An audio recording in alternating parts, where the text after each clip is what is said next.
Listen up, all you high achievers. This one's for you. You might think that you want to accomplish more, but it's been really hard. You might feel really disappointed about not being able to attain the kind of accomplishments that you have your heart set on. But there is something you can do to really turn this around. Hi, I'm Dr. Sharon Grossman. I'm a psychologist and success coach, and I help professionals accomplish more by working smarter. All right, so today we're going to talk about what you can do to help yourself accomplish more without all this additional stress and all the negative feelings that go about with it. Now, what happens sometimes is that we feel all these emotions, right? There's all these demands on us from our jobs, from our lives, and we get emotionally exhausted. We feel disappointed when things aren't working out.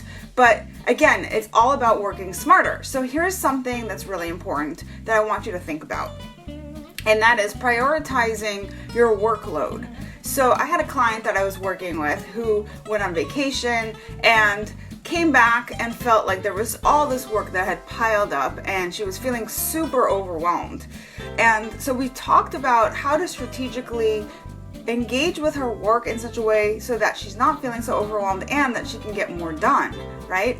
So the first thing I asked her was, how many things are on your plate right now? Because she said every day she would get these emails from her boss that identified additional items for her to do that were both urgent and important. So things just kept piling up.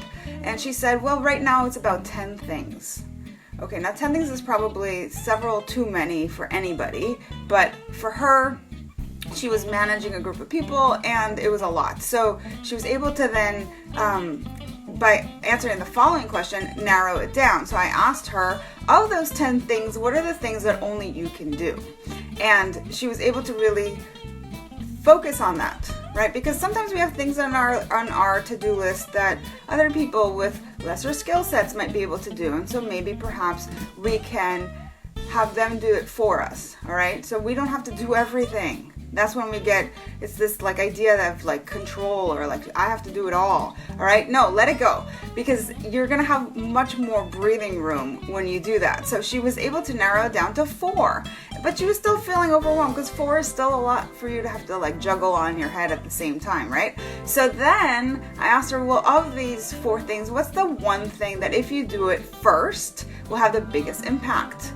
And guess what? She was able to identify that one item, and that was to hire somebody to increase their team, because then that person can take on more of the workload. All right, so then we went back to the other 3 items and asked the same question, and so she was able to then prioritize of those 4 things what's first, second, third, and fourth.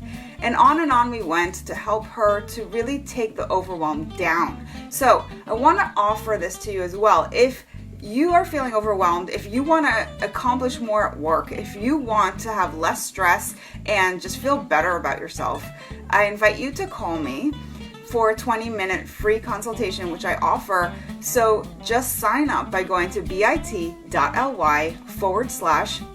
consultation, and I look forward to working with you on your situation as well. In the meantime, take really good care.